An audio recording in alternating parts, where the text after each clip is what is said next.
បាទជំរាបសួរពុកម៉ែបងប្អូនទាំងអស់គ្នាបាទថ្ងៃនេះផងដែរខ្ញុំបាទសូមបង្ហាញ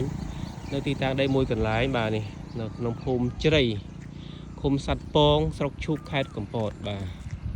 ដែលទីតាំងដីនេះផងដែរគឺមានចម្ងាយ800ម៉ែត្រពីផ្លូវជាតិលេខ3ក្រោយវិទ្យាល័យឈូកបាទផ្លូវដងតុងបាទផ្លូវដងតុង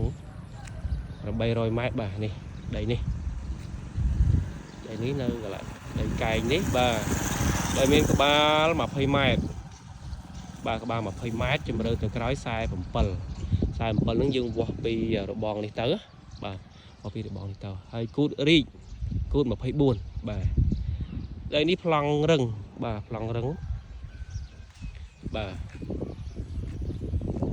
ស្អាតបងប្អូនអើយស្អាតដីនេះធ្វើហាងកាហ្វេធ្វើអីទៅតំណបាទ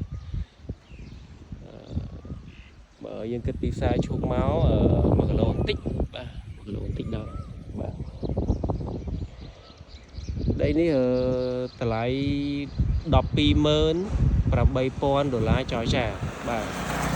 ទេកម្មសិទ្ធិកាត់ប្លង់រឹងជូនបាទនោះទៅដីទៅដល់ក្រោយបាទដល់ក្រោយដល់ស្នោតទៅដីបាទ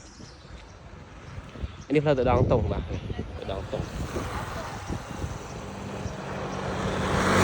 បើបងប្អូនមានចំណាប់អារម្មណ៍អាចអញ្ជើញតំណបានបាទចរចាបានបាទអរគុណច្រើនជម្រាបលាបាទ